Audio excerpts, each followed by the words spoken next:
시청자 여러분 반갑습니다. JTBC 뉴스룸을 시작합니다. 상인은 장사를 접고 주민은 수도 계량기를 잠그고 소방차는 물을 퍼나릅니다. 하지만 강릉시장의 기자회견은 가뭄만큼이나 답답했습니다.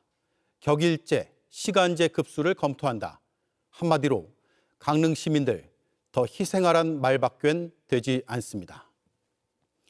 정교일치를 꿈꾼 한학자 통일교 총재는 그 지도자로 윤석열 전 대통령을 정했고 윤 전 대통령은 통일교 현안을 재임 기간에 이루자는 말을 했다.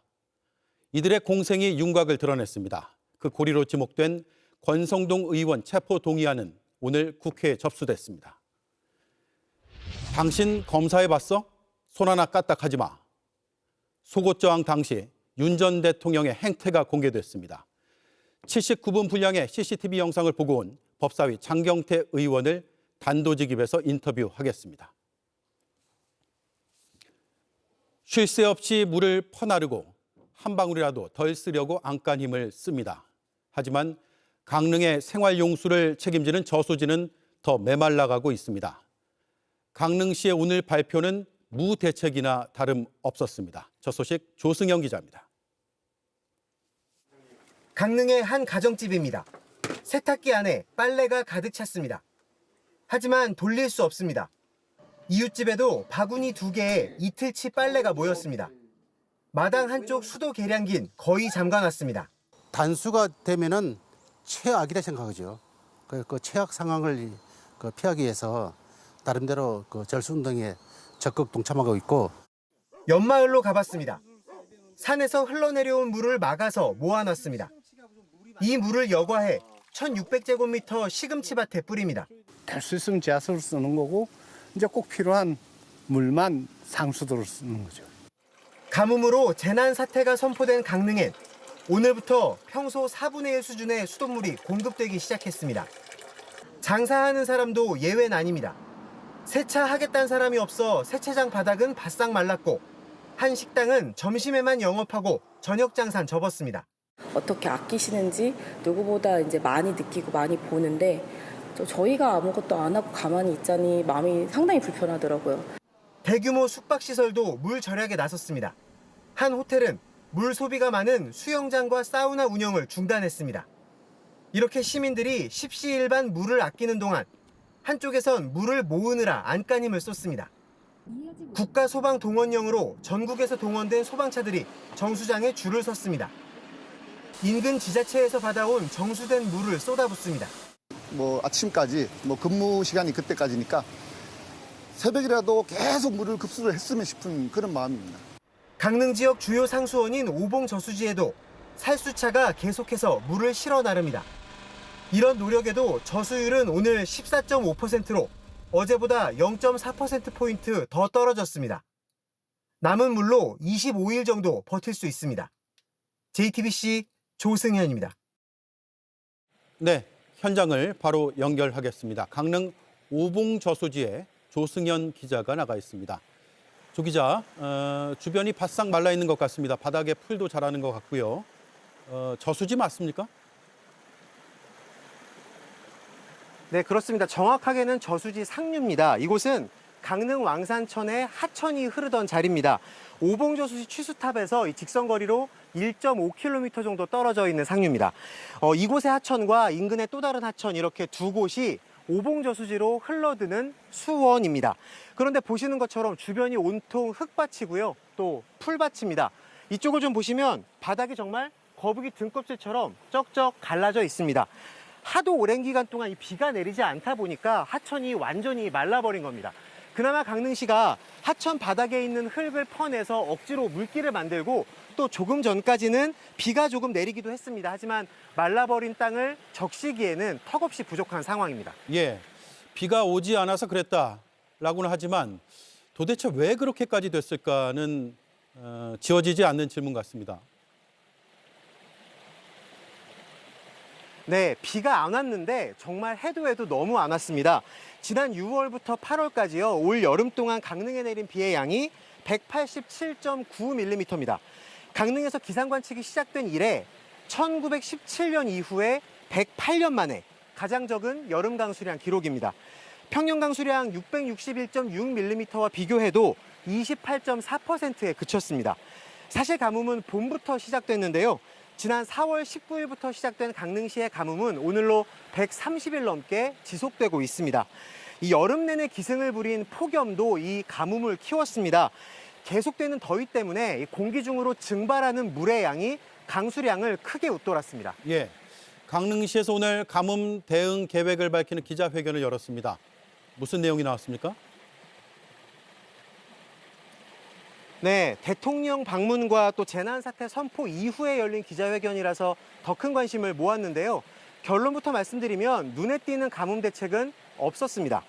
이 국가소방동원령에 따라 전국에서 동원된 소방차로 인근 지자체에 정수된 물을 강릉에 있는 정수장으로 운반하고 있고요. 하루 400대 살수차를 동원해서 지역 내 하천과 저수지 22곳에 있는 물을 하루 15,000톤씩 오봉저수지로 옮깁니다. 각 세대 수도 계량기를 75% 잠그는 조치도 오늘부터 시행에 들어갔는데요. 하지만 아직까지는 권고 수준입니다. 시간제 또는 격일제로 물을 끊는 단수 조치도 검토는 하고 있다는데 최대한 피하겠다고 했습니다. 또 생수를 200만 병까지 확보해서요. 이 저수율이 10% 아래로 떨어지면 모든 시민들에게 나눠주겠다고도 했습니다. 그러면서 오늘도 9월 안에는 비가 올 거다. 또 오봉저수지에 물이 없는 거지 다른 곳엔 물이 많다. 이런 발언들도 나왔는데요. 강릉 시민의 물 절약과 이 국가적인 지원으로 버티고는 있지만 정작 강릉시의 대응은 조금 부실한 거 아니냐.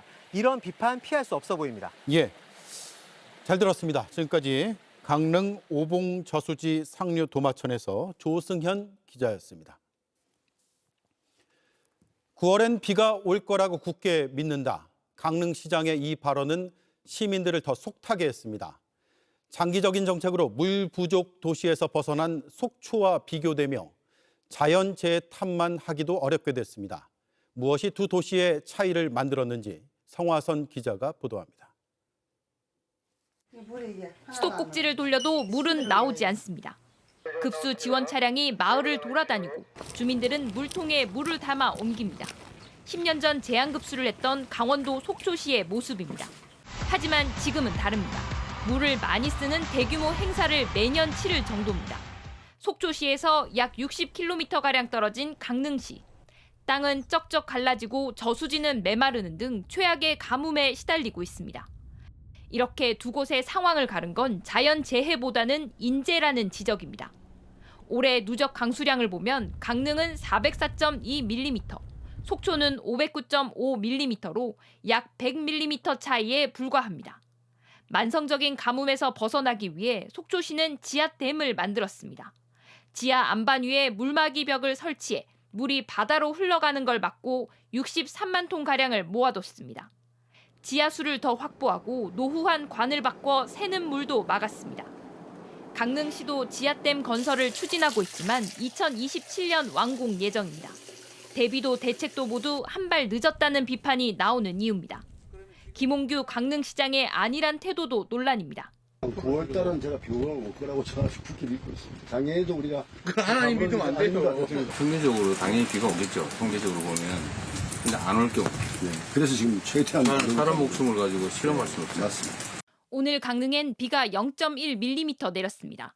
내일부터 오는 11일까지 뚜렷한 비 소식은 없습니다. 기후변화로 극한 가뭄이 예고된 상황에서 대비가 부족하면 고통은 되풀이될 수밖에 없습니다. JTBC 성화선입니다.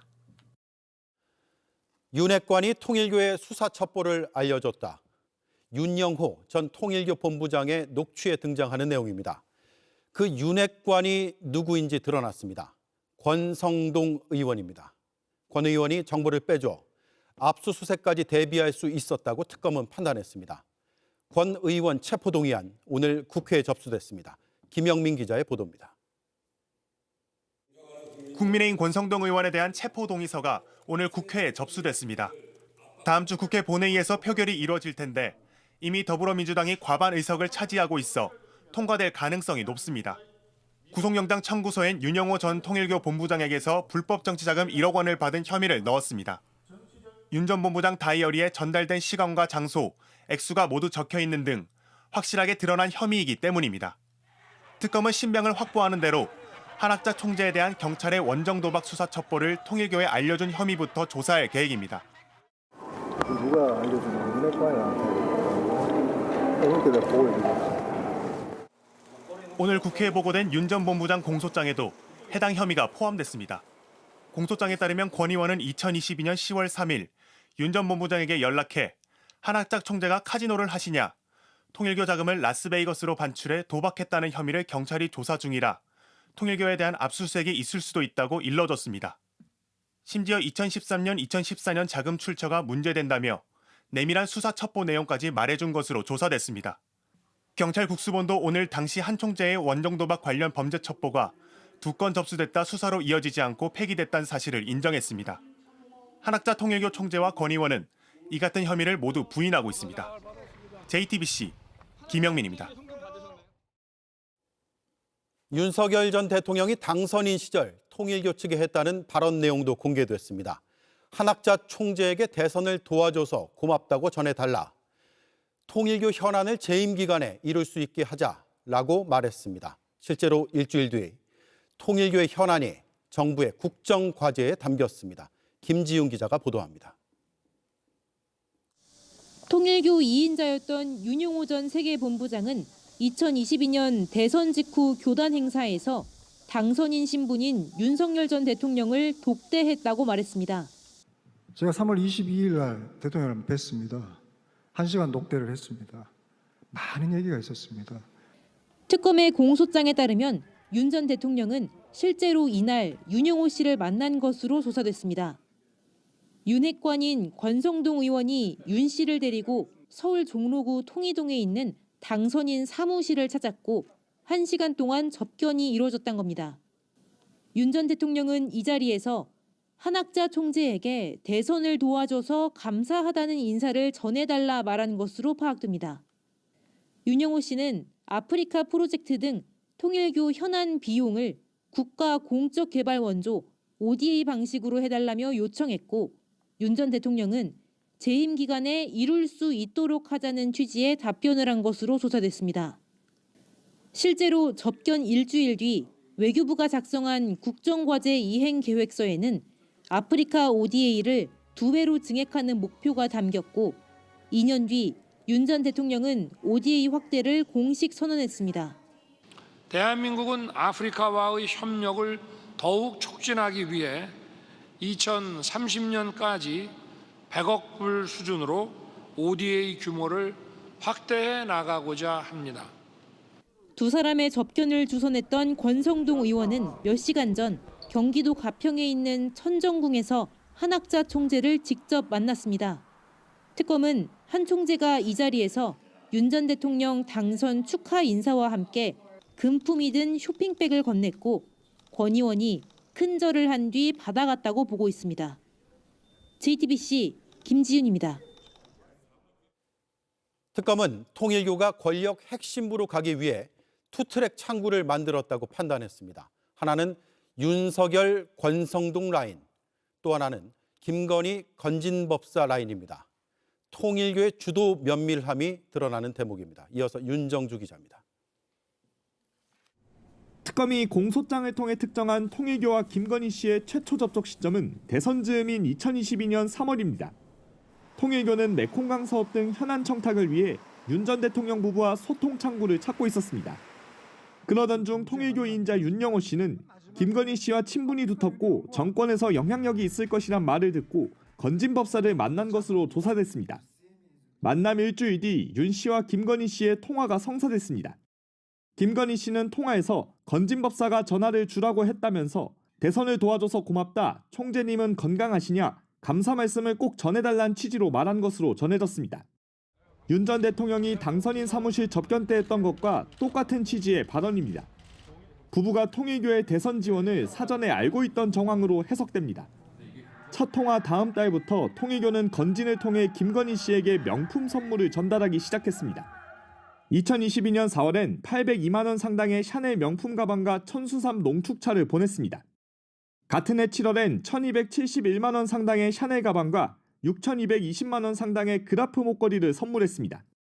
공소장엔 김건희 씨가 2022년 국민의힘 전당대회를 앞두고 건진을 통해 윤 씨에게 통일교 교인들의 집단 입당을 요청한 정황도 담겼습니다. 특검은 통일교 측이 윤 전 대통령 상대로는 권성동 의원을, 김건희 씨 상대로는 건진을 소통창구로 활용하는 투트랙 전략을 쓴 것으로 봤습니다. 이에 따라 윤 전 대통령 부부와 권 의원, 건진 등에게 통일교 지원을 청탁하는 과정에서 윤영호 씨가 교단 자금 8,300만 원을 횡령했다고 공소장에 적시했습니다. JTBC 윤정주입니다. 네, 통일교는 권성동 의원과 건진을 동원하는 투트랙 전략을 쓸 정도로 윤 전 대통령 부부 공략에 상당히 공을 들였습니다. 정권을 향한 전방위의 천탁, 어떻게 이뤄지게 된 건지 자세한 내용은 법조팀의 박현주 기자와 짚어보겠습니다. 총정리를 한번 해보죠. 통일교는 윤 전 대통령을 대선 전부터 도왔는데 그 배경이 뭡니까? 네, 한학자 통일교 총재의 교리가 배경이 됐다고 특검은 판단했습니다. 한 총재는 배우자인 문선명 전 총재 사망 이후 교단에서 단독 지도권을 행사하면서 자신의 신학적 위치를 재설정하는 새 교리를 내세웠다고 합니다. 예. 참부모인 자신의 뜻이 실현되는 나라를 만들어야 한다면서 종교와 정치가 하나가 되는 이 정교 일치 이념을 강조했다고 특검은 밝혔습니다. 민주화 이전 과거 역사 속에나 있었던 이 정치와 종교가 한 몸이 되는 정교 일치를 추구한 겁니다. 예. 이 정교 일치 이념을 실현하고 통일교의 이권과 영향력 확대를 위해 아프리카 프로젝트 등을 추진했는데 이를 뒷받침할 정치 지도자를 물색하던 차에 이 윤석열 당시 대선 후보에 대한 조직적 지원이 이루어졌다는 겁니다. 예. 자, 통일교의 윤석열 정부 로비가 어떤 채널을 통해서 이뤄진 건지에 대한 큰 그림이 윤영호 씨 공소장에 담긴 거죠? 네, 이른바 투트랙 전략인데 시작은 윤핵관 권성동 의원과의 만남이었습니다. 예. 이 통일교 2인자였던 윤영호 씨는 이 대선을 앞두고 2021년 12월과 이듬해 1월 권 의원과 만나게 됩니다. 이때 권 의원이 이 통일교를 지원해주면 이 신도들이 투표를 통해서 윤석열 후보를 도와주겠다는 윤 씨의 제안을 받아들인 것으로 나타났는데 예. 특검은 이를 대가로 권 의원이 통일교로부터 지금 여기 맨 밑에 보이시는 이 큰 거 한 장 서포트로 불리는 정치자금 1억 원을 받은 것으로 의심하고 있고요. 실제로 20대 대선 및 2023년 국민의힘 전당대회에서 통일교의 조직적 지원이 있었다고 보고 있습니다. 예. 또 이 김건희 씨와의 와는 대선 이후에 잘 아시다시피 건진법사를 통해서 친분을 쌓았는데 이 김건희 씨와 윤 씨의 첫 통화가 성사가 됐던 2022년 3월 30일 이후 이 본격적인 청탁이 이뤄진 것으로 조사가 됐습니다. 네. 이후 윤 씨는 이 명품 가방과 목걸이를 선물을 하면서 김 씨와 긴밀한 관계를 형성해 나간 것으로 드러났습니다. 네. 그런데 정점이죠. 한학자 총재 의혹을 부인하고 있다면서요? 네, 맞습니다. 어제 한학자 총재가 이 대독 형태로 영상 메시지 발표했는데 한번 들어보시겠습니다. 예. 나의 지시로 우리 교회가 불법 정치 자금을 제공하였다는 허위 사실이 유포되고 있습니다. 어떤 불법적인 정치적 청탁 및 금전 거래를 지시한 적이 없습니다. 혐의를 전면 부인을 한 건데요. 오늘도 통일교 측은 이 총재님은 특정 후보를 지지하겠다고 말한 적도 없고 또 선물 제공을 승인한 적도 없다고 밝혔습니다. 하지만 특검은 대선 전 윤석열 당시 후보를 지원하고 이후 투트랙 소통 창구를 만드는 것 등 윤 전 대통령 부부와 통일교의 유착이 한 총재의 지시나 승인하에 이루어졌다고 판단을 하고 있습니다. 예. 특검은 의혹을 뒷받침할 관련자 진술과 이 김건희 씨 육성 파일 등 물증도 다소 확보한 상태인데 이 때문에 조만간 한 총재에 대한 소환 조사가 불가피하다는 전망이 나옵니다. 허위 사실 유포다 이런 주장이 사실인지 아닌지는 수사 결과 또 재판까지 지켜보면 알겠죠. 잘 들었습니다. 박현주 기자였습니다. 김정은 북한 국무위원장이 중국 전승절 행사 참석을 위해 이르면 오늘 밤 전용 열차로 출발할 것 같습니다. 2019년 방중 때와 같은 경로로 간다면 단둥과 선양을 지나 내일 오후 베이징에 도착하게 됩니다. 김민광 기자입니다. 김정은 북한 국무위원장이 중국 전승절 행사 참석을 위해 이르면 오늘 밤 중국으로 출발할 것으로 예상됩니다. 열차 이동 경로는 2019년 1월 시진핑 중국 국가주석의 초청으로 이뤄진 방중 때와 비슷할 것으로 예측됩니다. 신의주를 거쳐 단둥, 선양을 지나 베이징으로 이동할 것으로 예상되는데 예상 이동 시간은 약 20시간입니다. 김 위원장은 지난 4번의 방중에서 2번은 열차를, 2번은 전용기 참매 1호를 사용했습니다. 2019년 2월엔 2차 북미 정상회담을 위해 베트남 하노이까지 60시간을 열차로 이동했고 러시아 방문 때도 열차를 이용했습니다. 김정은 동지께서 러시아 연방을 방문하시기 위하여 전용 열차로 출발하시었습니다. 경의하는 최고령도 자동측에서는 반성 나온 간부들과 인사를 나누시었습니다.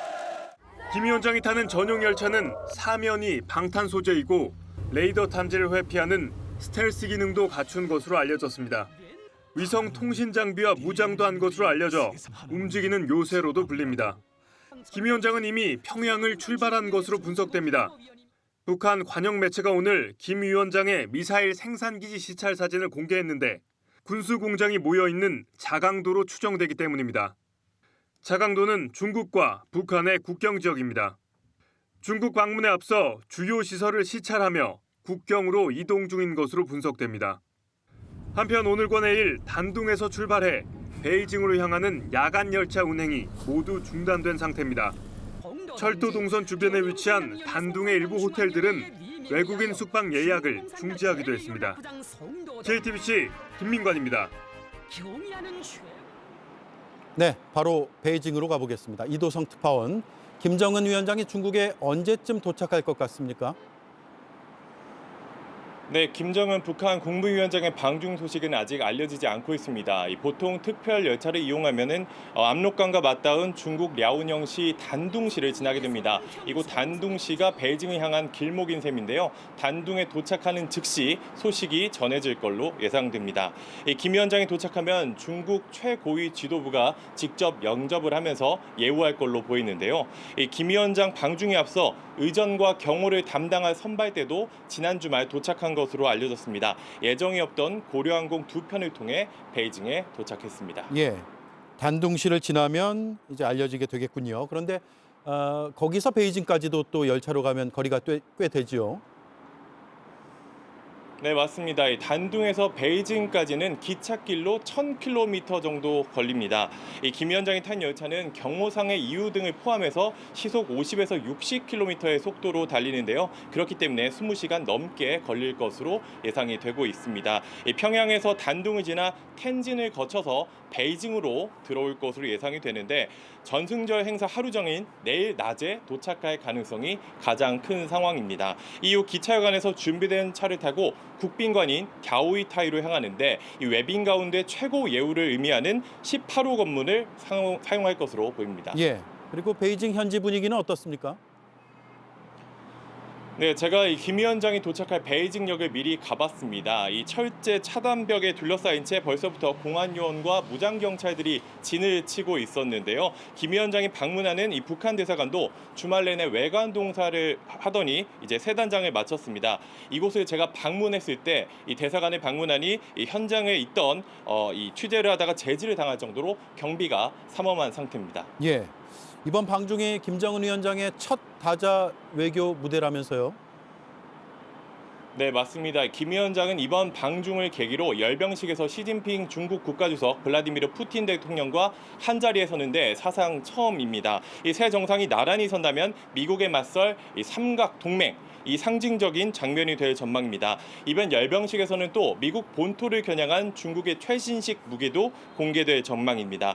푸틴 대통령은 어제부터 반서방 세력 결집 의미가 있는 상하이 협력기구 정상회의에 참석해서 미국의 일방주의에 반대하는 다자주의 복귀도 주장하기도 했습니다. 네, 잘 들었습니다. 중국 베이징 이도성 특파원이었습니다. 네, 이 열병식에서 시진핑 중국 국가주석 양옆에는 푸틴 대통령과 김정은 위원장이 각각 서게 됩니다.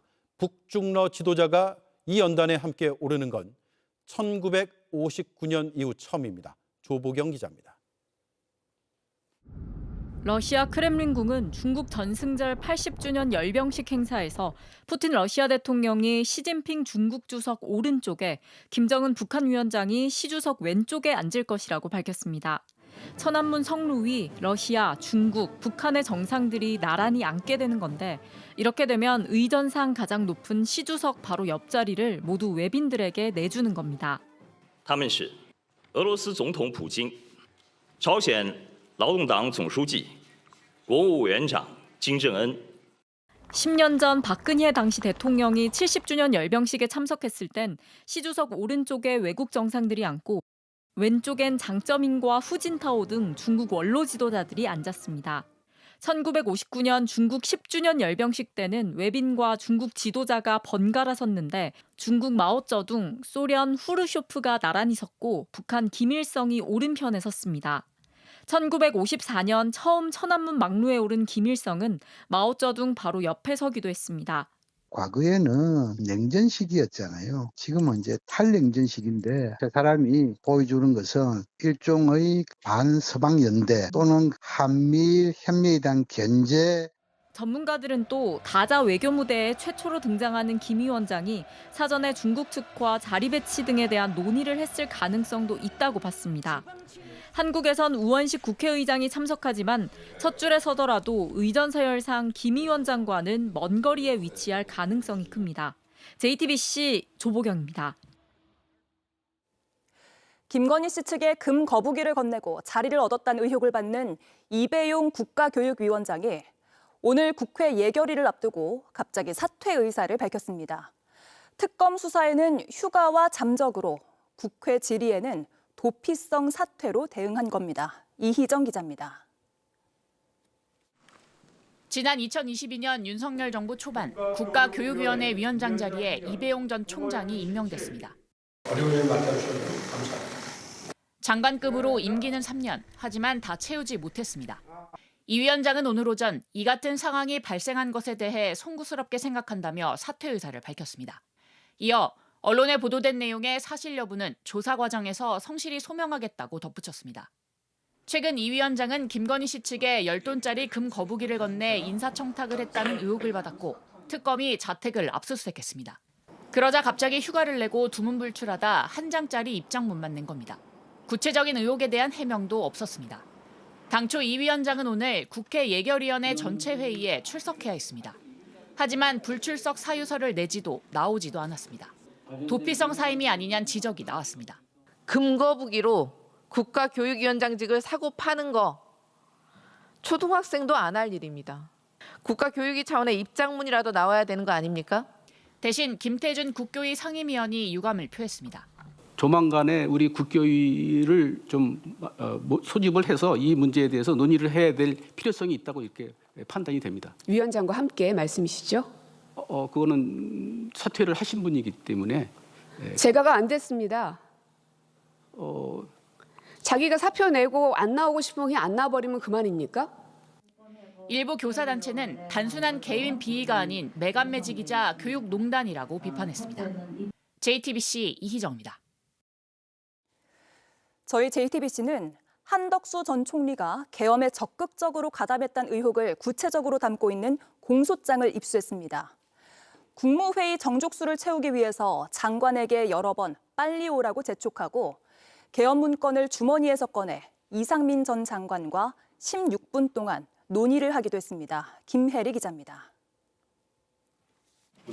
한덕수 전 총리는 비상계엄 관련 문건은 본 적 없다고 줄곧 해명해왔습니다. 대통령이 지시사항이라고 해서 A4에 담긴 지시사항을 주었습니다. 알고 있죠? 저는 그건 모르겠습니다. 제가 받은 바는 없습니다. 하지만 이와 정면 배치되는 정황들이 확인됐습니다. JTBC가 입수한 공소장에 따르면 한 전 총리는 지난해 12월 3일 오후 8시 56분쯤 윤석열 전 대통령에게 계엄 선포 담화문과 포고령 그리고 지시사항이 담긴 문건을 직접 건네받았습니다. 한 전 총리는 국무회의 정족수를 채우기 위해 적극적으로 나서기도 했습니다.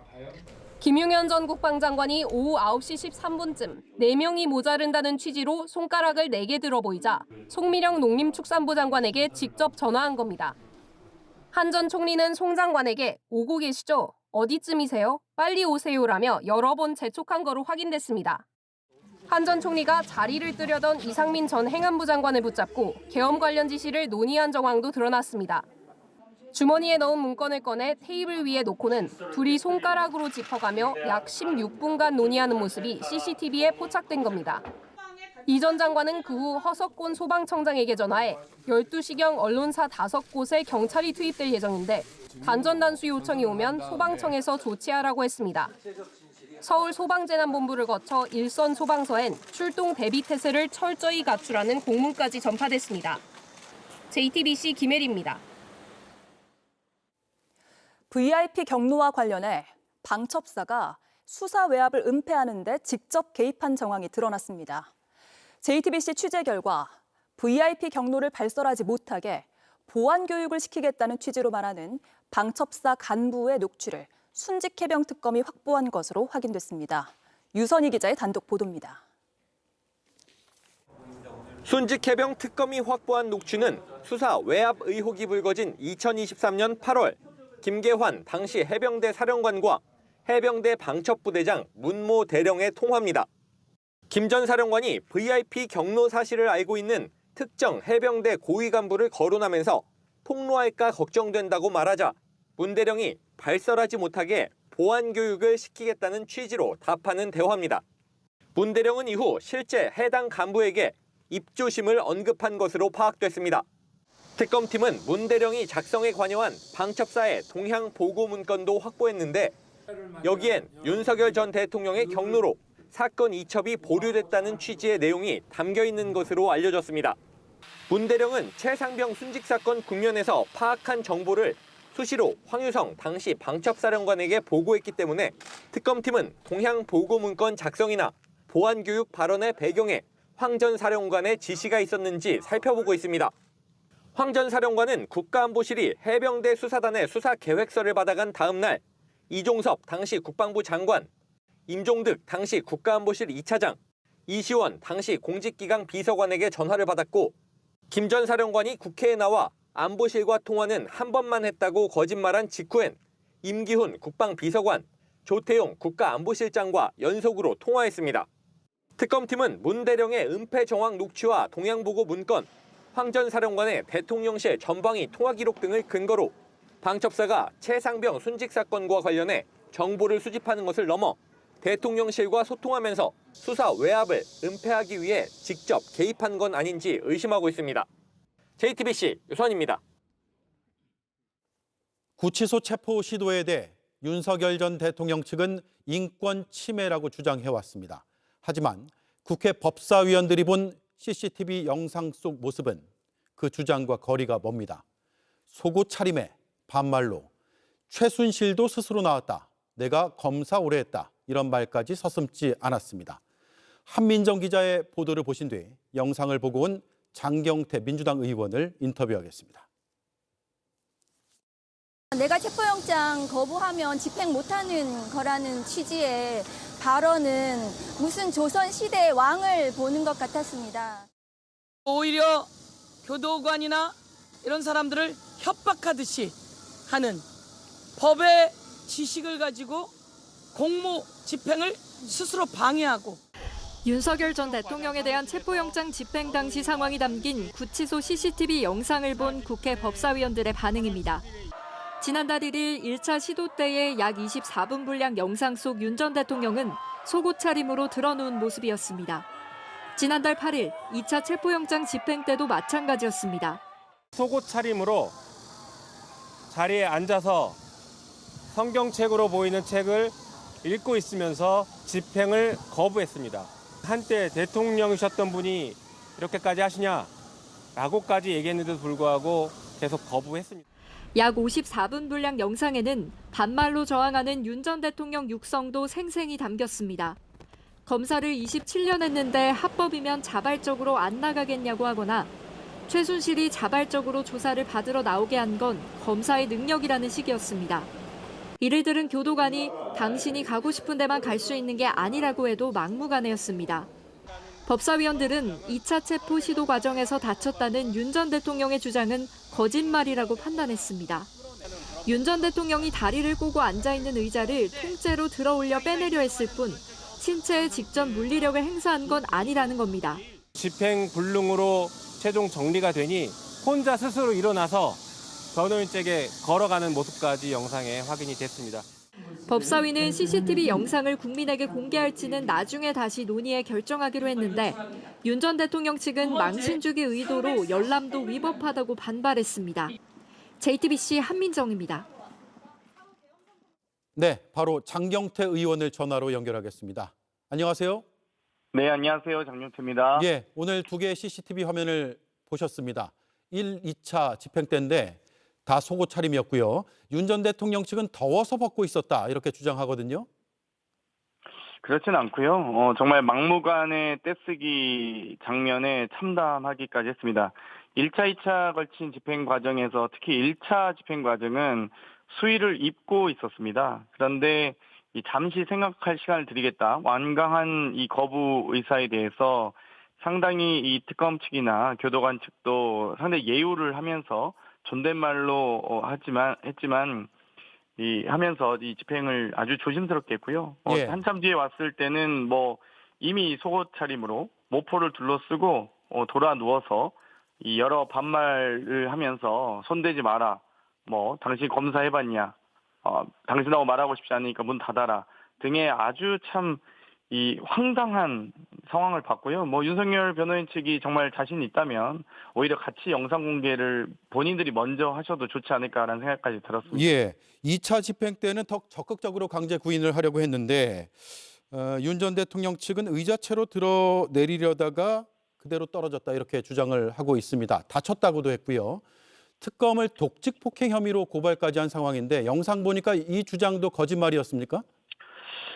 2차 집행 때도 상당히 설득하는 과정이 있었고요. 실제로 신체적 접촉을 하지 않은 상태에서 이 출정 과장실까지 본인 발로 걸어왔고 그리고 변호인 접견하겠다라고 하면서 사실 이 9시 이전이기 때문에 접견이 가능한 시각도 아니었습니다. 예. 그럼에도 불구하고 특검과 교도관 측의 이 호의로서 이 변호인들을 어찌됐건 접견할 수 있게 했고 그 이후에도 계속적인 정당한 적법한 영장 집행에 대해서 거부하다 보니 교도관들이 영장 집행하겠습니다라고 수십여 차례 고지를 하고 또 변호인들을 퇴정 요구를 했음에도 불구하고 퇴정을 거부한 상태에서 이 영장 집행을 하려고 했습니다만 그것도 아주 안전을 이유로 의자 자체를 좀 들려고 했는데 시도는 했지만 의자가 사실 들진 않았고요. 예. 아주 조심스러운 상태에서 의자를 끌다시피 진행을 했고 본인이 스스로 의자에서 내려와서 바닥에 앉는 정말 어린아이가 마치 병원 가기 싫어서 떼 쓰는 정도 수준밖에 안 됐습니다. 만약 그렇게 다치게 한 과정이 그렇게 주장하고 싶다면 저는 영상 공개하라고 변호인 측이 오히려 적극적으로 주장했으면 좋겠습니다. 예. 마지막 질문 짧게만 드릴게요. 말씀을 종합하면 윤 전 대통령이 의도적으로 자해공갈 수준의 행태를 벌였다 이렇게 볼 수도 있을 것 같고 그 물증도 남아있다는 얘기인데 누구나 이 영상을 보면 그렇게 판단할 수 있을 거라고 생각하세요? 보시면 아시겠지만 정말 이 특검과 교도관들의 아주 정중하고 이 예의 바른 모습과 막말과 폭언으로 원성을 높이면서 완강히 저항하는 모습을 아주 쉽게 국민 누구나 비교, 대조할 수 있으리라 보고요. 그 모습 자체가 본인이 수위 입고 있다가 영장 집행하려고 하니까 속옷을 갈아입고 혹은 아예 2차 집행 때는 버젓이 정말 속옷 차림을 버젓이 1차 때는 모포라도 덮고 있었지 2차 때는 그냥 드러내놓고 있습니다. 정말 국민들께서 보시면 아마 인내심의 한계에 다다르지 않을까 싶습니다. 예, 알겠습니다. 잘 들었습니다. 고맙습니다. 고맙습니다. 네, 장경태 민주당 의원이었습니다. 국민의힘 회의에선 오늘도 윤석열 전 대통령 부부를 석방하라는 김민수 최고위원의 공개 요구가 나왔습니다. 당 내에선 극단 세력과 거리를 둬야 한다는 목소리가 나오지만 반탄파에 손 내밀어 당선된 장동혁 대표는 이러지도 저러지도 못하고 모호한 말만 내놨습니다. 강희연 기자입니다. 국민의힘 최고위원 회의에 참석한 김민수 최고위원이 작정한 듯 윤석열 전 대통령 탄핵 문제를 꺼내듭니다. 헌법재판소 탄핵 심판에 절차적 흠결이 있었다며 헌재의 권한까지 부정합니다. 수많은 국민은 여전히 탄핵이 정당치 않다고 주장합니다. 우리 국민은 헌법재판관에게 법 절차까지 무시한 채 헌법상 보장된 대통령의 권한을 심판할 어떠한 권한도 부여한 적이 없습니다. 앞서 헌재의 탄핵 결정을 겸허히 수용하겠다던 전임 지도부의 입장을 걷어찬 겁니다. 여기서 끝이 아닙니다. 윤 전 대통령 부부 석방도 요구했습니다. 민주당이 진정 국민을 위한다면 정치 보복성 모든 수사를 멈추십시오. 윤석열 대통령과 김건희 여사 석방하십시오. 또 다른 반탄파 신동욱 최고위원은 민주당 탓에 계엄을 했다는 윤 전 대통령 주장에 동조했습니다. 저는 민주당의 예산 쿠데타가 이 계엄 사태에 상당한 영향을 미쳤을 거라고 확신하고 있는 사람입니다. 마치 대선 전으로 돌아간 듯한 주장들에 지도부가 결단해야 한다는 우려의 목소리가 나옵니다. 여전히 오른쪽으로 확 치우쳐 있기 때문에 훨씬 더 전향적으로 왼쪽으로 돌려야지. 저는 자연스럽게 지금 지도부가 이 극단적인 세력하고는 절연해야 된다고 생각하고 있고요. 하지만 같은 반탄파인 장동혁 당대표는 왼쪽으로 움직이지는 않겠다며 당장 별다른 조치를 취할 생각은 없는 모습입니다. 중도로 외연을 확장하겠다고 왼쪽으로 움직이는 보수가 아니라 중도에 있는 분들이 매력을 느낄 수 있는 그런 보수 정당을 만들겠습니다. JTBC 강연입니다. 딸보다 어려 보이는 취재진을 때려서 미안하다. 서부지법 폭동 사건의 한 피고인이 이런 반성문을 제출해 집행유예를 받았는데 감형을 받자 태도를 바꿨습니다. 하나님이 악과 싸워 반드시 이기라고 했다며 자신의 범행을 공개적으로 정당화했습니다. 송혜수 기자입니다. 서부지법 폭동 당시 취재진에게 가방을 휘둘러 다치게 한 60대 우모 씨는 최근 변호인들과 행사에서 자신의 행위가 정당하다고 주장했습니다. 성경에서도 하나님이 악과 싸우라고 했습니다. 악과 싸우되 반드시 이기라고 했습니다. 구치소 수감 당시 교정 직원이 자신을 응원해줬다는 말까지 했습니다. 뒤에서 저를 어깨를 주물러주면서 조금만 참으세요 그러더라고요. 우 씨는 취재진을 폭행한 혐의로 1심에서 징역 10개월을 선고받았다가 항소심에서 징역 8월에 집행유예 2년으로 감형을 받았습니다. 재판 과정에서 우 씨 측은 피해자 얼굴이 피고인 딸보다 어려 보이는데 백팩으로 때렸던 게 미안하다고 선처를 호소했습니다. 범행 일체를 인정하며 수차례 반성문을 제출했습니다. 우 씨가 이런 발언을 한 곳은 서부자유변호사협회 창립 총회라는 행사였습니다. 폭동의 정당성을 주장하는 변호인들이 주도한 모임엔 다른 피고인들도 참석해 우 씨와 비슷한 주장을 했습니다. 재판용 거짓 반성, 우 씨가 처음은 아닙니다. 법원 침입으로 유죄를 선고받은 유튜버 송모 씨는 죄가 없으니까 집행유예로 나온 것이라는 주장을 펴기도 했습니다. 어떠한 이런 폭력 행위에 가담하지 않았고 사실상의 죄가 없으니까 제가 집행유예로 나오지 않았겠습니까? 이들의 행적을 추적하는 한 시민단체는 거짓 반성을 찾아 엄벌을 촉구하는 탄원서를 법원에 제출하겠다고 밝혔습니다. JTBC 송희수입니다. 이재명 정부가 계엄 후 처음 군 장성 인사를 단행했습니다. 사성 장군 7명을 전원 교체하면서 윤석열 정부에서 별 4개를 달았던 장성들이 모두 군복을 벗게 됐습니다. 최재원 기자입니다. 사성 장군은 모두 7명입니다. 합참의장과 육해 공군 참모총장, 한미연합사 부사령관, 지상작전사령관, 제2작전사령관입니다. 이재명 정부가 첫 군 장성 인사를 통해 이들 7명을 모두 교체했습니다. 현역 군인 서열 1위 합참의장에는 공군 출신 진영승 전략사령관이 발탁됐습니다. 공군 출신 합참의장 내정은 2020년 이후 5년 만으로 2번 연속 비육군이 발탁되기는 처음입니다. 육군 참모총장에는 김규하 미사일 전략사령관, 해군 참모총장에는 강동길 합참군사지원본부장, 공군 참모총장에는 손성락 공군교육사령관이 각각 임명됩니다. 한미연합사 부사령관에는 김성민 5군단장, 지상작전사령관에는 주성훈 1군단장, 제2작전사령관에는 김호복 지상작전사령부 부사령관이 이름을 올렸습니다. 이에 따라 윤석열 정부에서 임명돼 비상계엄 당시 수뇌부에 있었던 사성 장군들은 모두 군복을 벗게 됐습니다. 계엄 사태 이후 군이 불신의 대상이 된 만큼 물갈이 인사로 조직 쇄신에 나섰다는 분석인데 국방부는 이번 인사의 배경으로 강력한 국방개혁을 내세우기도 했습니다. 간단하게 소독약만 뿌리고 봉합하고 하면은 또 다른 골마 터지는 아픔이 있다. 그래서 도려낼 부분은 도려내고 그래야만이 거기서 새살이 나온다고 생각을 하고 있습니다. 국회 청문회 절차를 거쳐야 하는 합참 의장을 뺀 6명은 내일 국무회의 의결을 거친 뒤 이재명 대통령이 임명할 예정입니다. JTBC 최재원입니다. 서울 지하철 2호선 합정역 승강장이 연기로 가득 차서 오후 한때 지하철이 무정차 통과했습니다. 승객의 배터리에서 불이 시작된 건데 대형 사고로 번질까 시민들은 마음을 졸였습니다. 오원석 기자입니다. 지하철역 내부가 뿌연 연기로 뒤덮여 있습니다. 승객들이 빠르게 뛰어 대피합니다. 이게 무슨 일이야? 출동한 소방관들과 합정역 직원들이 승객들을 밖으로 대피하도록 안내합니다. 지상으로 나가세요. 지상으로 나가세요. 오늘 오후 4시 20분쯤 서울 지하철 합정역 승강장 내부가 뿌연 연기로 가득 차 무정차 통과를 해야 했습니다. 연기는 2호선 당산 방향 승강장에서 시작됐습니다. 한 승객이 갖고 있던 배터리에 불이 붙어 연기가 나기 시작한 겁니다. 먼저 냄새가 났어요. 연기가 확 번져가지고 그래서 경찰분이 대피하라고 하셔가지고 다 지상으로 올라갔어요.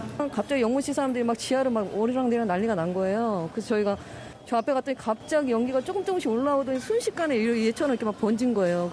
서울교통공사는 지하철을 무정차 통과시켰고 출동한 소방은 배터리를 물에 담가 밖으로 옮겼습니다. 지금은 안전 펜스가 치워져 있지만 승강장 바닥에는 물이 흥건합니다.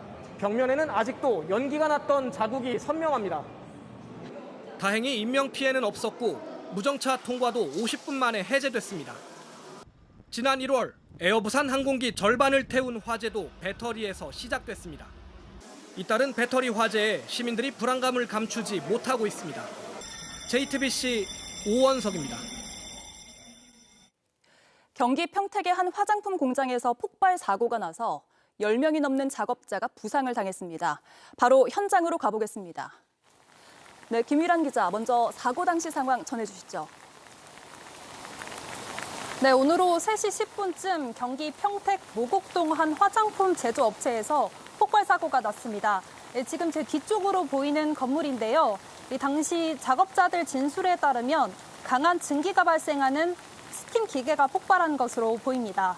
이 화장품 용기에 붙이는 포장지를 팽팽하게 만드는 기계라고 하는데 당시 상황을 사진으로 한번 보면서 설명드리겠습니다. 강한 충격이 가해진 듯 철제가 완전히 휘어진 모습도 보이고요. 폭발로 기계가 무너지면서 주변이 아수라장이 된 모습입니다. 소방당국은 신고를 받고 7분 만에 현장에 도착해서 소방 인원 33명과 장비 13대를 투입해 인명구조 작업을 벌였습니다. 네, 부상자들 가운데 중상자도 있다고 하는데 어떤 상태입니까? 네, 이번 사고로 작업자 11명이 다쳤습니다.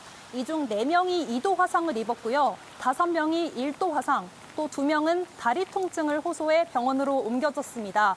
이들 모두 다행히 생명에는 지장이 없는 상태로 전해졌습니다. 네, 사고 원인은 파악된 게 있습니까?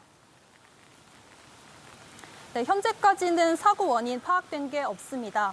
네, 다만 추가 폭발 등 위험은 없는 것으로 전해졌는데요. 경찰은 사고 목격자와 또 업체 관계자들을 상대로 정확한 사고 원인을 조사할 예정입니다. 네, 또 스팀 공정에서 이 공장이 안전 수칙을 제대로 지켰는지, 또 작업자들은 안전 장치를 제대로 착용했는지 등을 조사할 방침입니다. 네, 경기 평택에서 김휘란 기자가 전해드렸습니다. 일본 도쿄 주택가에서 한국 국적의 여성이 흉기에 찔려 숨지는 사건이 발생했습니다. 헤어지자고 말하자 교제하던 남성이 한국에서 일본까지 찾아가 범행을 벌인 걸로 의심되는데 경찰은 공항에서 출국하려던 남성을 붙잡아서 조사하고 있습니다. 강나윤 기자입니다. 일본 경찰 감식반이 현장을 조사 중입니다. 바닥에는 범행의 흔적이 그대로 남아 있습니다. 오늘 오후 1시 반쯤 일본 도쿄 세타가야구 주택가에서 한국인 여성이 의식불명 상태로 발견됐습니다. 흉기로 목을 피습당한 여성은 곧바로 병원으로 옮겨졌지만 끝내 숨졌습니다. 40살인 피해 여성은 인근 건물에 있다가 길거리에서 공격을 받은 것으로 추정되고 있습니다.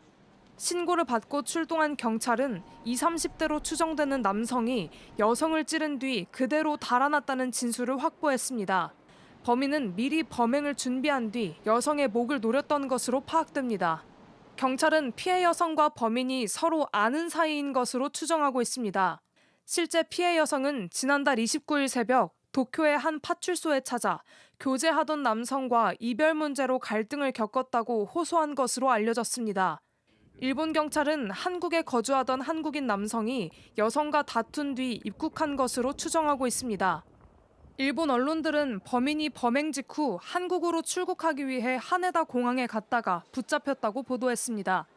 일본 경찰은 남성의 신병을 확보해 정확한 범행 동기와 경위를 조사할 예정입니다. JTBC 강나윤입니다. 990원짜리 소금빵이 빵값 논쟁에 불을 붙였습니다. 한 유튜버가 빵플레이션을 잡겠다며 싼 값에 빵을 판매하자 자영업자들은 남는 게 없는데 오해를 부추긴다며 반발하고 있는 건데요.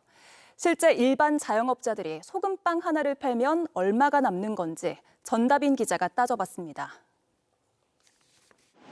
평일 낮에도 서울 성수동 빵집 앞에 긴 줄이 늘어섰습니다. 한 경제 유튜버가 직접 차린 빵 팝업 스토어입니다. 빵값은 왜 이렇게 비싼 거야? 우리는 이 가격을 낮출 수 있을까? 실제 판매 중인 소금빵과 베이글은 990원으로 시중가의 절반도 안 됩니다. 빵값도 많이 오른 것 같아서 좀 부담스럽다고 느끼고 있습니다. 이번에 좀 싸게 판다고 해서 와봤습니다. 그런데 한편에선 다른 빵집들이 폭리를 취하고 있다는 비난도 확산했습니다.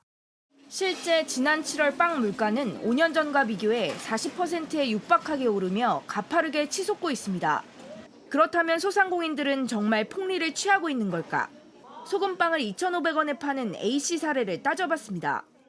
재료비 800원과 임대료, 인건비 등 부대 비용을 빼면 제품 가격의 10%인 250원 정도가 남습니다. 빵플레이션을 잡겠다 하면서 이제 이런 콘텐츠를 만들어 버리니까 그렇게 팔 수 있는 거를 우리는 폭리를 취하고 있는 것처럼 이제 부각이 되니까. 일회성 이벤트로 책정된 가격엔 임대료와 보험료 같은 고정 비용이 빠져 있다는 지적도 나옵니다. 990원을 1년 내내 가면 진짜 그건 박수 받을 만한 일이에요. 다만 그분은 300만이라는 구독자를 가진 유튜버잖아요. 단순히 그 사람하고 우리 같은 사람하고 비교를 하니까. 논란이 커지자 결국 해당 유튜버는 추가 입장을 내놨습니다. 남긴 남는데 거의 잘 안 남죠. 많이 팔려야 돼요. 많이 팔리지 못하니까 자영업자분들이 그 가격을 못 하는 거잖아요. 제가 다시 한번 사과를 드리고요. 앞서 공정위가 비싼 빵값의 원인은 복잡한 식재료 유통망과 부대 비용 때문이란 분석을 내놓은 만큼 전반적인 가격 구조를 점검할 필요가 있어 보입니다. JTBC 전다빈입니다. 960만 명 넘는 회원을 보유한 롯데카드사가 해킹됐습니다. 2,600만 건 넘는 유심 정보가 유출된 SK텔레콤 사고 이후 또다시 해킹 사고가 일어난 겁니다. JTBC 취재 결과 롯데카드사는 오늘 오전 이 같은 내용을 금융감독기관에 신고한 것으로 확인됐습니다. 해킹 시점은 지난달 26일입니다. 금융위원회 측은 유출 규모가 1에서 2GB 정도인 것으로 파악하고 있다고 했습니다. 롯데카드사 측은 현재까지 고객 정보를 포함해 외부 유출 여부는 확인되지 않았다고 설명했습니다.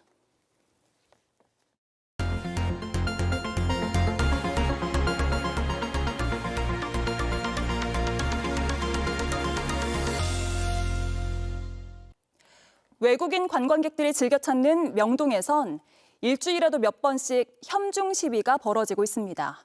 우리나라가 좋아서 이곳을 찾은 외국인들은 시위 모습을 보고 깜짝 놀랐는데 국가 이미지에도 악영향을 줄까 우려가 나옵니다. 어떤 상황인지 밀착 카메라 이은진 기자가 돌아봤습니다.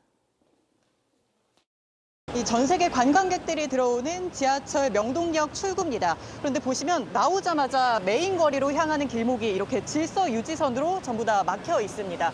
건너편에도 원래 백화점이 잘 보여야 되는 시야인데요. 경찰 버스에 가려져서 다소 보이지 않고 있습니다. 완전히 총무장을 하는데 오늘 대체 어떤 일이 벌어지길래 이렇게 대비하는 건지 한번 보겠습니다. 태극기와 휴대폰 삼각대를 든 사람들이 하나둘 모입니다. 해가 지자 인파는 늘어나고 분위기는 달아오릅니다.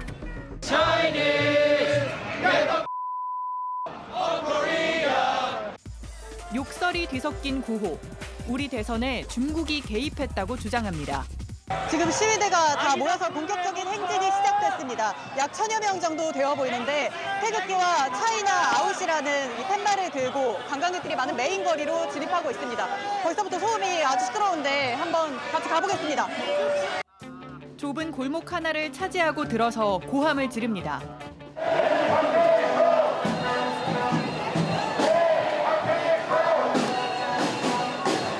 외국인들은 놀라 쳐다봅니다. 그리고 터져나오는 혐오 표현들. 모두 몰아내고 없애고 척결하자는 내용들입니다.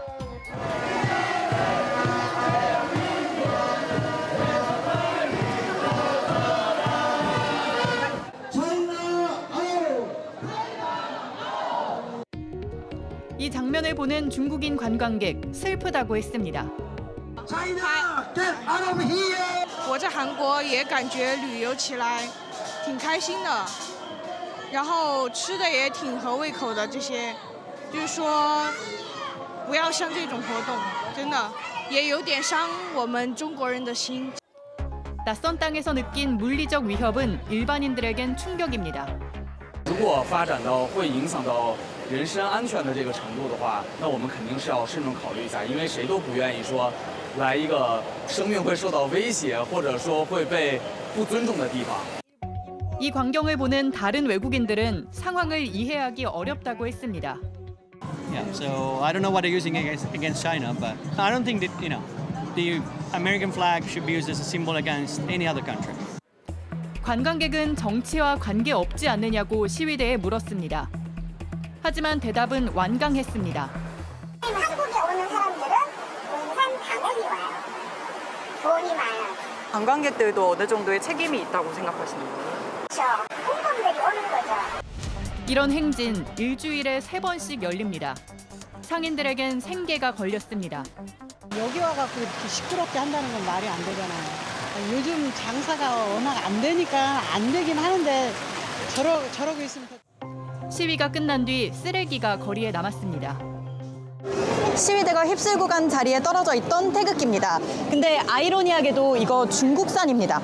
여기 메이드 인 차이나라고 써 있네요. 일반인을 향한 이런 혐오와 미움, 현행 집시법으로는 멈출 방법이 없습니다. 이들의 염원대로 한국이 좋아서 여기 왔다는 한 관광객은 이제 다시는 이곳에 오지 않겠다고 했습니다. 집회의 자유라는 명분 아래 행해진 혐오와 차별은 언제 우리에게 다시 돌아오게 될지 모릅니다. 밀착 카메라 이은진입니다.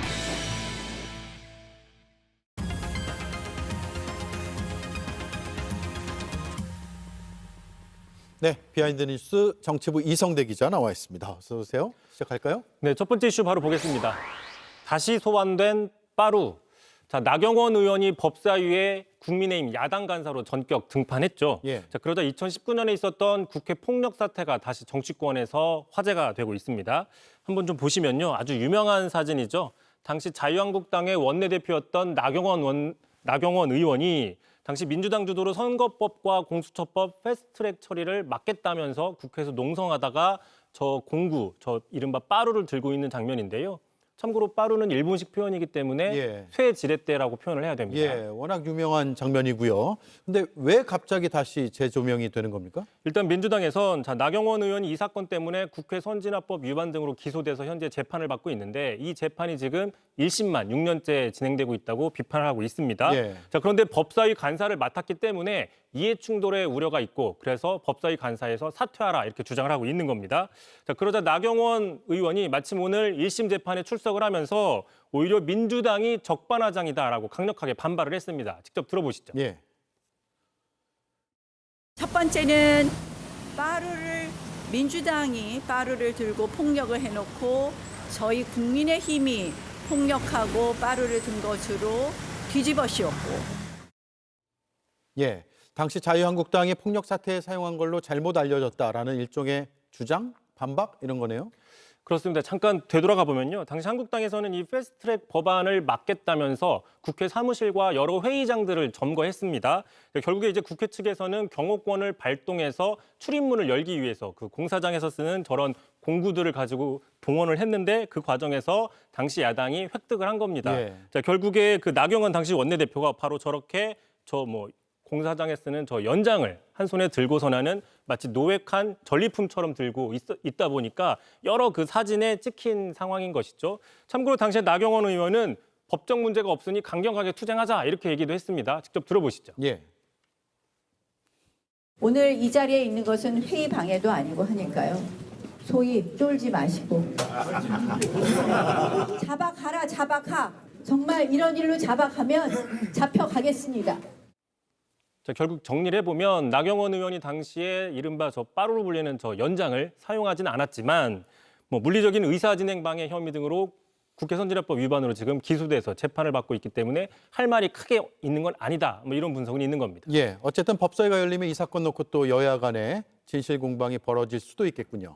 참고로 나경원 의원 입장에서는요. 잊을만 하면 이 사건이 소환되고 있다 이런 분석이 있습니다. 왜 그러느냐. 지난해 국민의힘 전당대회 당시에 한동훈 후보가 당시 법무부 장관 시절에 나경원 의원이 공소를 취소해달라 부탁했다고 폭로해서 그 진실 공방이 벌어졌습니다. 직접 들어보시죠. 예. 저는 27명에 제가 제 것만 빼달라 그랬습니까? 한동훈 후보 똑바로 말하세요. 개인 차원이라고요, 제가? 예. 제 거를 빼달라 그랬습니까? 예. 네? 네? 예. 저를 이렇게 모욕하실 수 있습니까? 예. 2주 뒤면 나경원 의원 등에 대한 1심 재판 결과가 나옵니다. 6년 만이네요. 그때 다시 한번 다뤄볼까요? 다음 이슈는요? 자, 두 번째 이슈 바로 보겠습니다.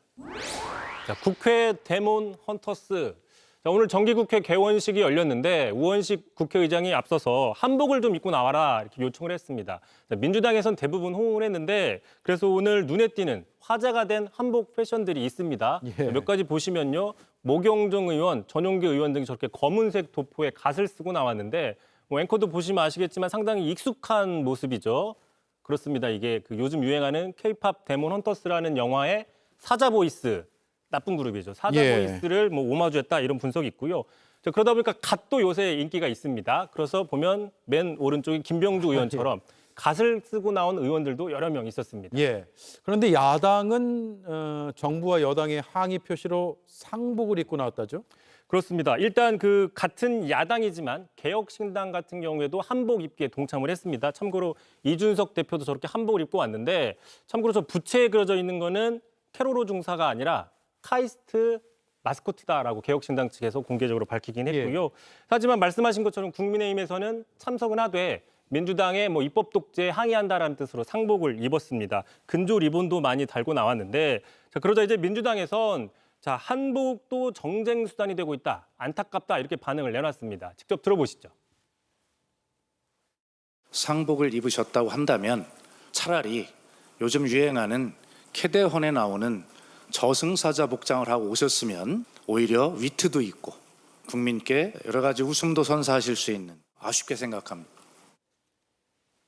예, 잘 들었습니다. 이성대 기자였습니다.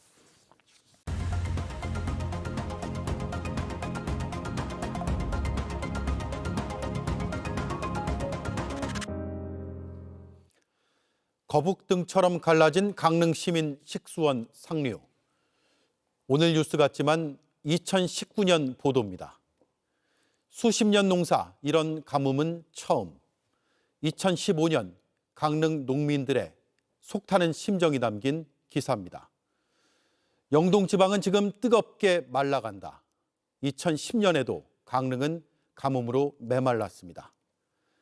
십수년간의 언론 보도를 살펴본 결과 강릉의 가뭄은 오랜 기간 거의 매년 반복됐고 그때마다 이런 해법이 제시됐습니다.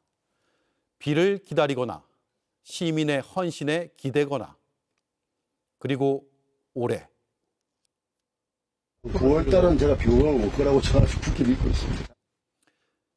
같은 문제가 올해 반복되면 자연재해로만 치부할 수 없으며 정치가와 행정가는 무엇을 해왔는지에 대한 질문을 피해갈 수 없습니다. 그 자리는 기우제 지내는 자리가 아닙니다. 앵커 한마디였습니다. 뉴스룸 마치겠습니다. 내일 뵙겠습니다. 고맙습니다.